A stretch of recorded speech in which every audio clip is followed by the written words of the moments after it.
Hello, true crimerers. This is the case of Evelyn Okubo. Viewer discretion is advised.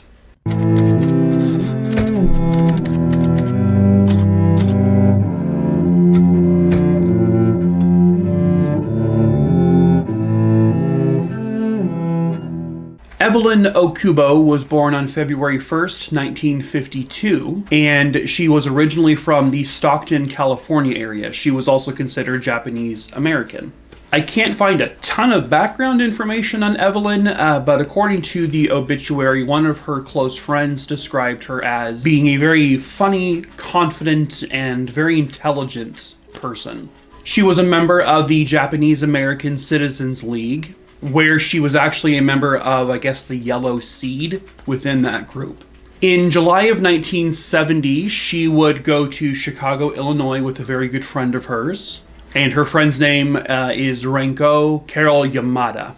There was a big convention going on for the JACL, and so that's what they were going there to participate in. They were actually going to be attending several different meetings there. This was all about, fighting against racial injustice, and at the time, it was also about fighting against the Vietnam War. Also there were going to be other groups like the Black Panthers and another group called the Young Lords. And it's believed that Evelyn, while there at those meetings, would be basically having actual interactions and conversations with those groups. They also had a third friend with them, Patty Iwataki. And so Evelyn, Renko, and Patty were all going to be sharing the same room, which was room number 725. And this was in the Palmer House Hilton there in Chicago, Illinois.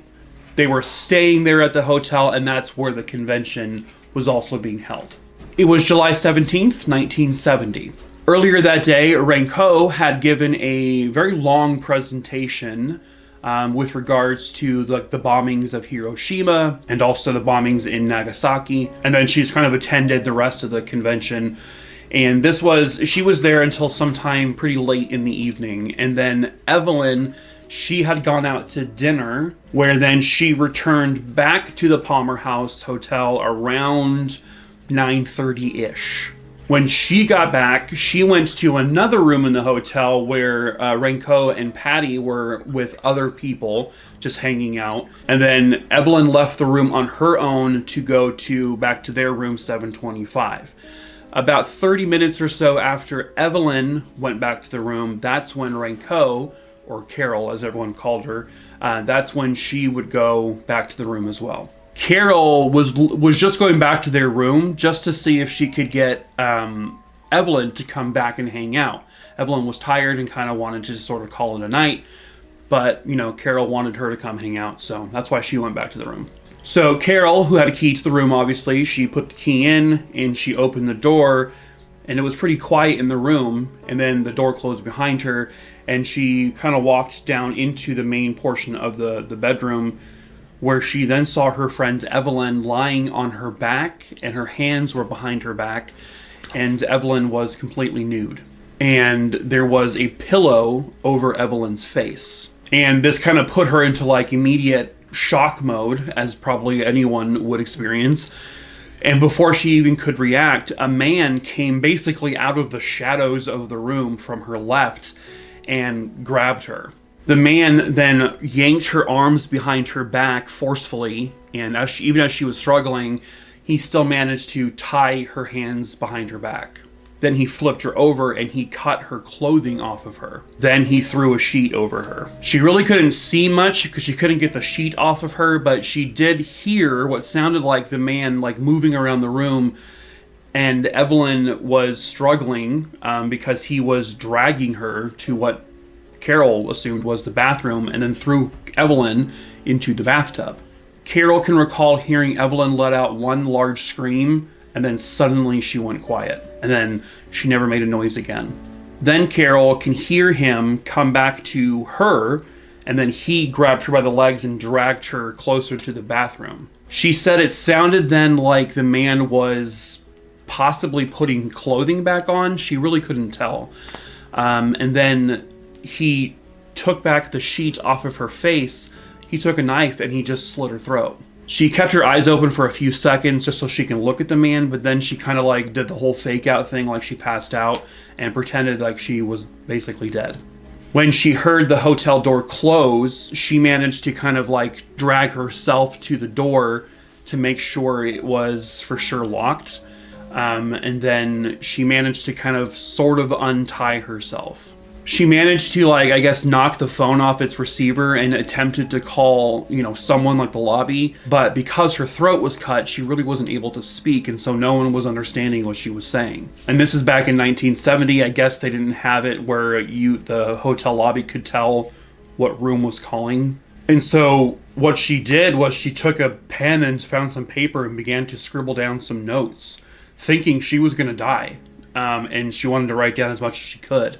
The notes were not really complete sentences. Obviously, she was going in and out, and her throat was cut. So like there was a lot going on, but she tried her best. So she had like a couple scribbled out like sentences. One was an incomplete sentence that said he's black with a natural, and then it just stopped. Another note said it looks gory, but there's no pain. And then a third one that said something like, don't blame him, it's not his fault. She then dragged herself back to close to the door, where she started to try banging on the door to see if anyone would come, but no one came right away. She finally managed to find like a razor in the bathroom, and she was going to use it to cut some of the bindings off of her.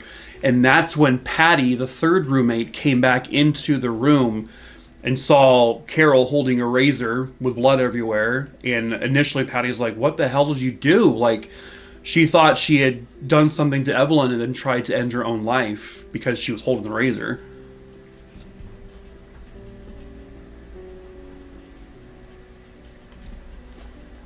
And so Carol manages to get Patty to see the notes that she wrote, and that's when they kind of put everything together.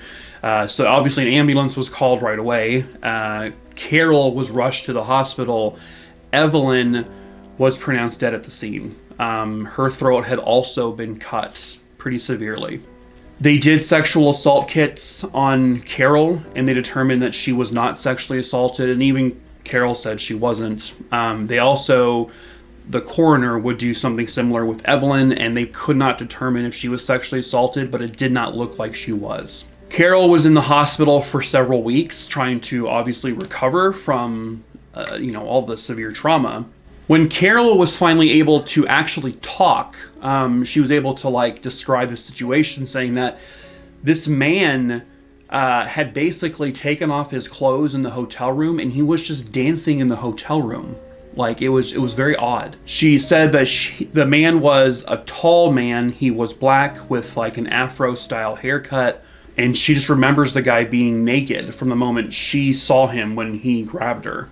For a little while there, the media was trying to suggest that because Evelyn was involved with the Black Panthers and other groups like that at this convention, that she was into interracial dating and sex, and she was probably sexually assaulted before she was murdered. And even though there was no evidence of that, and there was no evidence to connect the Black Panthers or other groups that were there to this. They didn't have evidence to suggest any of that. Everyone was running with this idea that, it was the Black Panthers, they did it. This is already during a time when racial tensions were bad. So it was just sort of easy for something like that to kind of just get really inflated. Carol didn't recognize the man, and she had been at this convention, and she had seen a lot of people, and she didn't the guy didn't look familiar to her. Police eventually would arrest a man named Lonnell Robinson, not for the murders or anything, but he was arrested because in the same exact hotel, he had been caught sexually assaulting and robbing a woman. And so they just basically assumed, well, maybe he's the guy.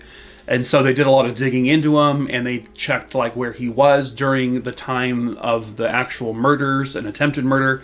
And they were able to actually rule him out, saying that there's no way he could have done this particular crime. It's, also a belief, at least back then, that this was maybe a racially motivated crime. But at the same time, they really didn't have any way of really knowing that. The guy didn't speak. Like, he didn't say anything to Carol. He didn't suggest why he was doing this. He did seem kind of like a little cuckoo. He may have been a mentally unwell individual. Maybe someone with a severe mental health issue that just wasn't being taken care of. Because just based on his behavior and the fact that he was like dancing around but not saying anything while, you know, attacking these two women, and he just cut their throats for no apparent reason. But I mean, this happened way back in 1970, and it's 2023 now, and they have, this case is actually unsolved. They have no suspects. They have no real substantial evidence. They don't have the weapon he used to cut their throats. They didn't get any fingerprints. They didn't, you know, this is 1970, there wasn't any DNA testing, and there really wasn't much left behind that they really could have collected evidence from him. And yeah, I mean, that's it. There's nothing more. Carol and Evelyn's parents would later sue the Palmer House Hotel for negligence, but, you know, that didn't do anything to help solve who the man was, why he did it, how he even got in the room in the first place. That's another question, is how did he get in there? Did he follow Evelyn in? Did he force her to go into the room? Did he like accost her in the hallway? Did she know him ahead of time? You know, it's like no one knows. Unfortunately, because she's deceased, we won't know. And Carol did the absolute best she could in terms of remembering what he looked like, but there's no motive, there's no murder weapon, there's nothing. And that's where it stands, at nothing. You know, this was 53 years ago.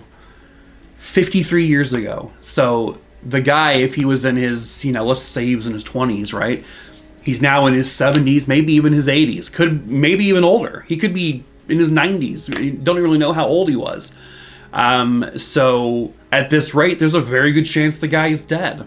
He could still be alive, but it's, you know, it's been a long time. And so it's cases like this, unfortunately, with very little evidence and the fact that so much time has passed, that sadly, it looks like Evelyn is not going to get her justice.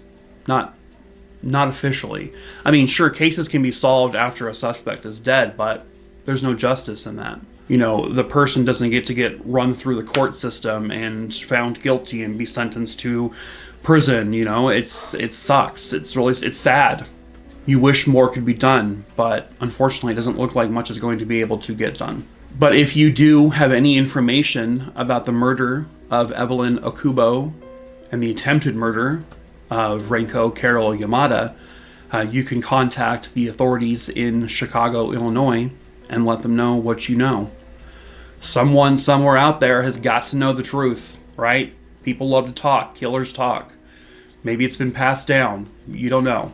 There's no point protecting this killer at this point. It's 50 plus years later. So please let the authorities know if you know something. And maybe somehow, some way, Evelyn could finally get her justice and maybe finally be able to rest in peace. But that is it for this case, True Crime Maroonies. I hope you found it interesting. As usual, if you have tripped, fallen, and stumbled your way into this video, hello, I'm Mike. I tell true crime stories on here and also over on TikTok. So please feel free to subscribe and follow me over there on TikTok. The link's in the link tree in the bio, in the description below. If there's a case you want me to cover, please email me. Just email me the name, where it happened, and when it happened, and I will add it to my list. And then I will cover it eventually. I just can't tell you when, because I pick my cases at random. If you want to support me in any way, we do sell merch, t-shirts and hoodies and stuff like that. We do ship internationally. The link is below in the link tree as well. And then if you have a Discord account and you want to join my Discord server, feel free to do so. Be over the age of 18 or else you'll be kicked out. That's also in the link tree below. But that is it for this video, True Crime Maroonies. So I will see you for the next video here. All right. See you later.